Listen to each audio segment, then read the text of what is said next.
अस्सलाम वालेकुम, good morning. कैसे हैं आप सब? उम्मीद करती हूँ कि आप सब ठीक ठाक और खैर आफ़ियत से होंगे। तो आज की गुड मॉर्निंग जी गाड़ी के अंदर से और सीधी नाश्ते वाली शॉप के बाहर से। तो एक्चुअली जी मैं लेने आई थी दूध और दही, तो मेरा मूड बन गया कि हलवा पूड़ी जो थी वो बन रही थी। तो बच्चों को मैंने कॉल की कि हलवा पूड़ी ले आऊँ, तो उन्होंने कहा जी ले आएँ। फिर मुझे साथ ही ख्याल आया, बिल्कुल अपने नेबर्स में एक फ़ैमिली रहती है, उनको मैंने कहा कि आप अपने बच्चों का नाश्ता मत बनाइएगा, मैं आपके बच्चों का भी नाश्ता लेती हुई आऊँगी और आपके बच्चे क्या खाना पसंद करते हैं। उन्होंने कहा जी हलवा पूड़ी भी खा लेते हैं और नान और हलीम। मैंने कहा जी दोनों चीज़ें आ जाएंगी। तो खैर वो बहुत खुश हुई। यहाँ फिर मैं दोबारा ऑर्डर दिया उनके बच्चों के नाश्ते का भी कि हलवा पूड़ी जो है उनके लिए भी कर दें। और आगे एक शॉप है कूजी हलीम के नाम से, वहाँ से जी मैं हलीम और नान ख़रीदूँगी। तो ये अक्सर मैं ऐसे वैसे करती हूँ, ये नहीं कि मैं अपनी तारीफ़ कर रही हूँ। अक्सर मैं ख़ुद जब नाश्ता यहाँ से अगर ले कर जाऊँ तो मोहल्ले के एक दो घरों में जी ज़रूर नाश्ता जाता है और बड़ी वो खुश होती है और बड़ा मुझे अच्छा लगता है किसी को आप अचानक इस तरह की खुशी दें।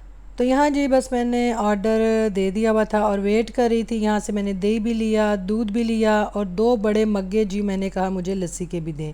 वहाँ से नाश्ता लेके तो यहाँ जी मैं आ गई अब हलीम और नान लेने के लिए।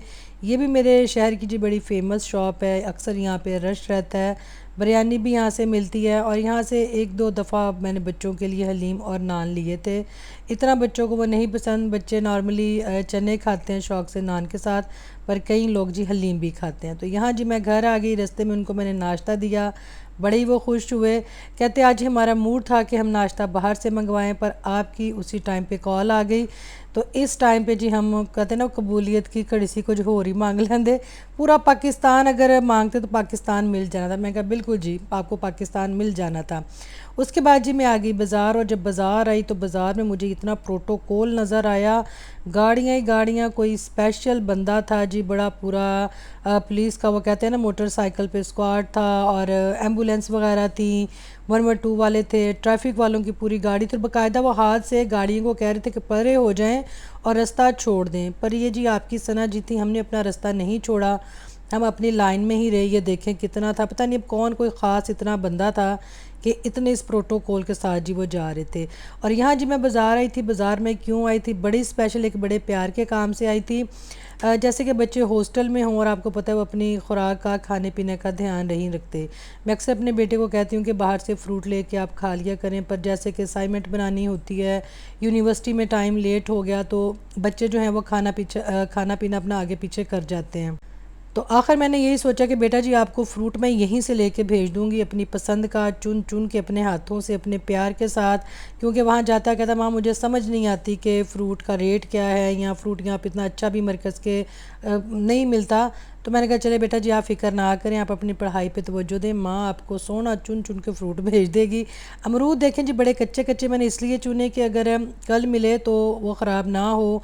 मैंने गरमा लिया, साथ मैंने आड़ू का जो था वो थोड़ा मैंने ख़रीदे आड़ू, ये देखें, और लोकाट का डब्बा लिया, आलू बुखारे का डब्बा लिया, गरमा था, और ग्रीन जो सेब थे वो मैंने लिए। तो ये जी यहाँ से खैर मैंने सारा चेक किया कि कोई नरम ना हो ताकि ख़राब ना हो। और मेरे साथ जी बड़ा बुरा हुआ, यकीन करें मैं तो रोने ही लग गई। यहाँ से मैं बड़े प्यार से फ़्रूट मैंने लिया। उसके बाद मैं ग्रॉसरी स्टोर पे गई, वहाँ से भी बच्चे के खाने पीने के लिए कुछ चीज़ें मैंने ख़रीदी। उसके बाद जी मैं TCS गई, OCS गई, लेपर्ड गई, सब ने जी इनकार कर दिया कि ये फ़्रूट नहीं जा सकता, क्योंकि जो मुल्की हालात हैं, चीज़ें लेट हो रही हैं, रास्ते भी हैं कुछ इस तरह के, सख्ती भी हो रही है, तो आपका ये जो पार्सल है 2-3 दिन लग सकते हैं। खैर दिल ना हारा, माँ जो थी भागी भागी डाइवो स्टैंड आई, यहाँ पे आके जी इनसे पता किया और अल्लाह ने मेरी इस तरह सुनी कि मैं हैरान हो गई। सिर्फ 10 मिनट रहते थे जी ये बस निकलने में इस्लामाबाद के लिए। फटाफट आके जी मैंने यहाँ पे अपना जो फ़्रूट था वो पैक करवाया और यहाँ पे रखवाया, और मेरी खुशी की इंतहा नहीं थी। मैंने कहा अल्लाह ने मेरी इस तरह सुनी है कि मैं ख़ुद हैरान हो गई हूँ। और ये था कि 10 मिनट तक ये जी बस निकल जानी थी और रात तकरीबन 6 घंटे तक ये मेरे बेटे के पास फ़्रूट पहुँच जाना था। उसके बाद जी मुझे एक काम था, मैं काम के लिए एक एरिया था, अब इस एरिया का मुझे नाम नहीं आता खैर, क्योंकि हमने गूगल लगाया हुआ था। इस साइड पे मैं आई तो ये देखे सारी, हाँ याद आएगी, गंदम कटवाने आई थी। आपको गंदम कटी हुई नज़र आई है ना, पूरा ये देखे रड़ा मैदान गंदम वाला। तो यहाँ जी मुझे एक चीज़ नज़र आई और मैंने गाड़ी वापस मोड़ के रोकी, क्योंकि मुझे अपना यहाँ पे बचपन खड़ा नज़र आया। बचपन क्या था, ये वाली कुल्फ़ी थी। ये वही रंग था, वही बिल्कुल जिस तरह वो ये कहते हैं ना, आप कह लें छोटा सा मज़ाइल ये मज़ाइल था। इसके अंदर उन्होंने, पहले होती थी अंडे की शेप में, लोहे के वो ढक्कन होते थे। अब खैर वो कहता है जो आदमी बेचने वाला था कि बाजी उन पाकिस्तान ने भी तरक्की कर ली, असी भी तरक्की कर ली, रबड़ उसी तरह चढ़ा होता है ये देखे। पर अब ये कि प्लास्टिक के ये वो आ गए जिनके अंदर कुल्फ़ी होती है। तो मैंने कहा मुझे एक दें, क्योंकि मुझे यहाँ पे खड़े होके ये लेने में ऐसे लगा जैसे मैं अपनी गली में बचपन में ये चीज़ लिया करती थी। तो इसके अंदर जी वो तिनका जो था वो लगा के देंगे, वो निकाल के इसके अंदर फ़िक्स करके मुझे देंगे। तो ये बचपन में किस किस ने खाया हुआ है, मैंने तो जी बहुत खाया हुआ है। बड़ा ही मज़ा आता होता था कि जब वो लोहे के गोल गोल अंडे होते थे दोनों साइडों पे उतारने, फिर अंदर से कुल्फ़ी जो होती थी उसको स्टिक लगा के देनी। पर अब ज़माना बदल गया, चीज़ें वही हैं, बस क्या हुआ कि मटीरियल जो था वो आपका चेंज हो गया। तो ये देखें इस तरह फिर ये छुरी को जी गीला करेंगे और साइड पे इसके छुरी को घुमाएंगे और ये बड़ी आसानी के साथ ये निकल आएगी। ये देखें, तो ये था जी खूबसूरत बचपन। ये 50 रुपए की मुझे मिली और मेरी खुशी की इंतहा इतनी थी कि मैं बता नहीं सकती। मुझे बड़ा ही मज़ा आया। बच्चे मेरे साथ थे, वो कहते मामा हाँ आप ये खाएं और बीमार हो जाएंगे। मैं कहा नहीं, साढ़े जड़े ने ना पेट बड़े हाजमे बड़े मजबूत ने, बचपन में ये सब चीज़ें बड़ी खाई हुई हैं। तो ये जी वो कुल्फ़ी है जिसके लिए मैं स्पेशल वापस रुकी, मैंने अपनी गाड़ी मोड़ी और इस खूबसूरती को मैंने आपके लिए कैप्चर किया। यकीनन जो मेरी एज के लोग हैं उनका बचपन भी ऐसा ही होगा, उन्होंने भी गली मोहल्लों में ये चीज़ खाई होगी। और अक्सर प्राइमरी स्कूल के बाहर, गवर्नमेंट स्कूल के बाहर भी ये वाली इस तरह की रेहड़ियाँ लगी होती थी, कुल्फ़ी वाली हो गई। और जो ये भाई साहब खड़े थे, एक तो ये इस तरह कुल्फ़ी थे दे रहे थे स्टिक के साथ, दूसरी वहाँ पे एक बच्चा खड़ा खा भी रहा था और वो प्याले के अंदर बाकायदा सवैयाँ और ये खोया और तुख मलंगा जी उसने ऐड किया हुआ था, तो वो खा रहा था। मुझे कहता बीबी आप इस तरह खाएंगी, मैंने कहा नहीं बीबी इस तरह नहीं, बीबी बचपन वाले तरीके से ही खाएंगी। तो ये जी फिर इस तरह मैंने ये ली। तो जो ये जी वीडियो थी, वीडियो पता नहीं मेरी क्या हुआ, इसको खुद ही स्लो मोशन पे चली गई कि शायद मैं ज़रा ज़्यादा इंजॉय कर सकूं या आप ज़्यादा इस चीज़ को इंजॉय कर सकें। और जब इसको मैंने खाया तो वो कहते हैं ना साइड पे हल्का हल्का सा नमक लगा होता है, क्योंकि जब आप आइसक्रीम को वो करते हैं ठंडा तो बर्फ़ के साथ नमक का जो इस्तेमाल होता है वो भी आई थिंक करते हैं, तो उसका भी हल्का हल्का जो टेस्ट है वो आइसक्रीम के साथ जो इस तरह की लोकल मिलती है या कुल्फ़ी मिलती है उसके साथ ज़रूर होता है। तो जब इसकी मैं बाइट लेती थी तो मुझे हल्का सा सॉल्ट का जो टेस्ट है वो भी आता था। तो ये चीज़ देख के जो मुझे मज़ा आया वो मैं आपको बता नहीं सकती। इसके बाद जी मैंने जाना था आगे बाज़ार, और आपको पता है कि इमली आलू बुखारे का शरबत तो मैं निकलूँ बाहर तो लाजमी मैं डेली पीती हूँ। और ये जी मेरे सिटी का एक रोड है, इसको आसफ़ किताब घर के बाहर ये एक रेडी वाले भाई साहब खड़े हैं, एक और भी हैं, उनका भी बड़ा ज़बरदस्त होता है जहाँ मैं नाश्ता करती हूँ उस रोड पे। और एक मैंने एक ये और जो है जी, ये मैंने इसको वो कहते हैं ना ढूंढा है, ये इतना मज़ेदार है जैसे घर का बना हुआ, बड़ा ही मज़ेदार। तुख मलंगा आप अपनी मर्ज़ी का डलवा सकते हैं, मीठा आप अपनी मर्ज़ी का कम ज़्यादा करवा सकते हैं, और ये इतना मज़ेदार है कि आप 1 से 2 गिलास पिए बगैर तो रह नहीं सकेंगे। तो बस जी ये नई चीज़ मैंने डिस्कवर की थी, एक नई जगह की थी, मैंने कहा चलें जो यहाँ के रहने वाले हैं उनको मैं बताऊं कि ये वाली रेहड़ी, यहाँ पे 2 रेहड़ियाँ हैं, आप इस रेहड़ी की पहचान कर लें। इस पे कूलर है, लाल बाल्टी है और फूड पंजाब अथॉरिटी का पूरा बाकायदा जी सर्टिफिकेट इन्होंने यहाँ पे लगाया हुआ था कि आप यहाँ पे बिंदास हो के फ्री टेंशन हो के जूस जो है वो आप आराम से पी सकते हैं। तो अगर आप जाएं, और जो यहाँ के रहने वाले हैं उनको पता होगा मैं किस रोड पे खड़ी थी, ये कौन सी जगह है, तो ज़रूर जाके पिएगा और मुझे बताइएगा। उसके बाद हो गई जी शाम। तो शाम को जी हम आए हैं एक हाउसिंग सोसाइटी जहाँ पे साइमा भी रहती है और बहुत सारे लोग भी रहते हैं। तो यहाँ पे जब हम गुज़रते तो अक्सर जी मुझे यहाँ पे एक वो डेरा खुला है, शनवारी महल डेरा, तो कभी मेरा मुझे इत्तेफाक नहीं हुआ यहाँ खाने का। साइमा ने बहुत शुरू पे यहाँ पे खाया था, आई थिंक कबाब और कढ़ाई शायद उसने बताया था, पर उसने कहा कि इतना मज़ेदार नहीं था। पर वक्त गुजरने के साथ साथ मैंने अक्सर लोगों से सुना कि यहाँ का खाना अच्छा है, बेहतर है, पर कभी मेरा मूड नहीं बना कि मैं ट्राई करूँ। तो आज मौसम भी बड़ा अच्छा था, जैसे कि शुरू से मौसम आज सुबह से अच्छा चल रहा है, और आज मूड बना के चलें जी यहाँ जाके कुछ ना कुछ थोड़ा बहुत हम टेस्ट करते हैं। मौसम भी है, माहौल भी है और भूख भी लगी हुई थी। तो आज तकरीबन सारा दिन घर से बाहर ही रही, क्योंकि कुछ ज़रूरी काम थे जिनके लिए मुझे निकलना था, और बस कुकिंग का जो टाइम था वो नहीं मिल सका। तो होटल जो है जी जिंदाबाद, पर ये कि होटल वहाँ का खाना खाएं जहाँ का आपको लगे कि खा के आपका पेट नहीं ख़राब होगा या आपको बहुत हैवीपन फील नहीं होगा। तो इधर जी हम आगे थे कार पार्किंग एरिया में। तो यहाँ जी हम कार जो है अपनी वो पार्क करेंगे। बड़ा अच्छा सा ही एक बना हुआ छोटा सा सेटअप उन्होंने बनाया है। तो यहाँ से जी हम अब अंदर जाएंगे।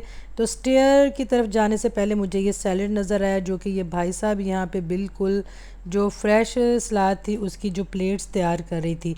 अच्छा, यहाँ सेटअप इंडोर भी है और आउटडोर भी है। इंडोर बहुत शुरू में एक दफ़ा साइमा के साथ आई थी, यहाँ पे हमने कहवा पिया था जब साइमा के घर आई थिंक उसकी होम वार्मिंग जो पार्टी थी उसके बाद हम यहाँ पे आए थे। सेकंड टाइम मैं आज यहाँ पे आई हूँ और बच्चों ने भी कहा कि चलें जाके थोड़ा ट्राई तो कुछ करें, टेस्ट करें कि इनका खाना कैसा है। अंदर का जो ऊपर इनका सेटअप था बड़ा प्यारा था कि फैमिलीज़ भी आएँ और यहाँ अगर आप गैदरिंग भी यहाँ पे करना चाहें, पार्टीज़ भी करना चाहें तो ईज़िली आप यहाँ पे कर सकते हैं। तो इधर जी हम आ गए और पर यहाँ पे एक काम हुआ कि गर्मी है, पर जो वो कहते हैं ना बाहर का मौसम ज़्यादा अच्छा था। ये देखे, ये ऊपर से मैंने बाहर का जो है वो कैप्चर किया है और मुझे लगा कि अंदर के निस्बत बाहर का मौसम ज़्यादा बेहतर है। अंदर उन्होंने एसी ऑन अभी नहीं किए हुए थे तो थोड़ी सी ना घबराहट और गर्मी फ़ील हो रही थी। तो मैंने बच्चों से कहा कि बेहतर है कि हम ना बाहर ही चलते हैं, कि बाहर का जो सेटअप है वो मुझे ज़्यादा वो कहते हैं ना हवादार लग रहा है। अंदर इतने लोग नहीं थे तो एक दो के लिए आपको पता है लोग एसी नहीं चलाते, तो पंखे तो लगे ही हुए थे। खैर जी हम ऊपर से घूम घमा के अब हम आए हैं नीचे। तो नीचे आपको कुछ थोड़ी सी लाइव जो कुकिंग है वो मैं ट्राई करूँगी कि मैं आपके साथ शेयर क्यों करूँ, क्योंकि जैसे कि मैंने आपको बताया कि मैं फ़र्स्ट टाइम यहाँ पे आई हूँ इनका खाना टेस्ट करने के लिए। अदरवाइज़ कभी ऐसा मौका नहीं मिला, कभी इतना मूड मेरा नहीं बना। हाँ, चाय एक दफ़ा मैंने यहाँ कहवा जो था वो यहाँ पिया था। यहाँ देखिए जी लाइव ये नमकीन जो है ग्रीन चिल्ली वाली कढ़ाई बन रही थी और इधर भी कुछ बन रहा था, टकाटक भी हो रहा था।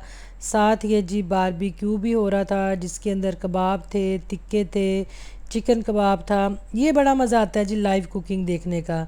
आपको ना एक पूरा वो एक पंजाबी माहौल फ़ील होता है, देसी खाना फ़ील होता है और जो इनकी खुशबुएँ आती हैं वो तो क्या ही बात है। ख़ासकर जो बारबेक्यू है उसकी खुशबू जो आपकी भूख को बढ़ाती है, मैं कहती हूँ क्या ही बात है। तो जैसे जी स्टार्टर में तसल्ली बख्श चीज़ें आ जाती हैं, सैलेड आ जाता है, रायता आ जाता है। तो यहाँ जी लीमू हमने इसके ऊपर छिड़का कि चलें खाना आने तक हल्का हल्का प्याज, तो हल्का हल्का खीरे का जो टच है वो हम इंजॉय करें। तो ये देखें जी एक और फैमिली बैठी हुई थी, उनका बारबेक्यू आया धुआं उड़ाता हुआ। और यहाँ देखें जी खूबसूरत सा चाँद बादलों में छुपा हुआ चातियाँ मार रहा था, जो कि बहुत ही खूबसूरत और प्यारा लग रहा था। और यहाँ का माहौल चेक करें, बड़ा अच्छा था, जैसे आप किसी वाकई पंजाबी डेरे पे गए हैं और वो वाली फीलिंग थी। तो खाना हमारा आ चुका था। ये हमारी जी बट कढ़ाई थी जो कि खुशबू से बता रही थी वाकई ज़बरदस्त होगी। और टिक्का कबाब थे, दूसरे मलाई बोटी थी, गर्मा गर्म रोटी थी, सैलेड आपने देख लिया, चटनी आपने देख ली। तो खुशबू ही बता रही थी कि खाना बड़ा आला और ज़बरदस्त होगा। खैर जी खाना हमने इनका टेस्ट किया, खाना वाकई ज़बरदस्त था। अच्छा, बारबेक्यू की एक ये ख़ासियत है जो कि आपके अपने हाथ में है कि ये गरम गरम आए उसको गरम गरम आप खाएं, तब तक इसका जायका आपको फ़ील होगा। और कढ़ाई भी ऐसे है जी गरम गरम आए और गरम गरम आप उसको खाएं तो क्या ही मज़ा है। खाना हमने खा लिया, बड़ा मज़ा आया, बड़ा इन्जॉय किया। बड़ा लाइट सा खाना था, बस 2 डिशेस जी हमने मंगवाई थी। राइस हमने इनके नहीं मंगवाए थे और एक तो था जैसे बाहर बैठे हुए थे, खुला माहौल था, बड़ा इन्जॉय किया। हवा भी हल्की हल्की चल रही थी। सूरज कह रही हूँ, जो चाँद था साथ साथ वो भी अपनी खूबसूरती से माहौल को बड़ा बना रहा था। तो अब जाएंगे जी हम अपनी गड्डी की तरफ। गड्डी यहाँ से लेंगे तो जी जाएंगे हम अपने घर की तरफ। तो आई होप जी आपने भी इंजॉय किया होगा शनवारी डेरा। तो रास्ते में जी बच्चों ने ये कुछ चीज़ें लीं खाने पीने की और एक वो दुकान सी नज़र आई उनको, तो बच्चा जो था मतलब एक बाहर ही था, वो दुकान के बाहर बैठ के चीज़ें सेल कर रहा था, तो बच्चों ने ख़रीद ली। एक तो चले उसकी हेल्प भी हो जाएगी, दूसरा जी बचपन की याद बच्चों ने भी याद अपनी ताज़ा की। ये देखे चिलियाँ मिलियाँ और पता नहीं क्या कुछ था खाने पीने वाली, अब कई इसके अंदर चीज़ें हैं जिनके मुझे नाम नहीं आते, बच्चों को ही पता है। तो बच्चों ने कहा जी स्कूल का टाइम हम ये चीज़ें लेते थे, अब इन चीज़ों के नाम बदल गए हैं, इनकी पैकिंग भी बदल गई है, पर चीज़ें वही हैं। पर चिल्ली मिली एक ऐसी चीज़ है जो कि हर माँ इंजॉय करती है, वो किसी भी एज में क्यों ना हो, दंद ताड़े होन ना होन, चिल्ली मिली का जी मज़ा है वो अपना ही है। तो दुआओं में मुझे याद रखेगा। ओके जिला।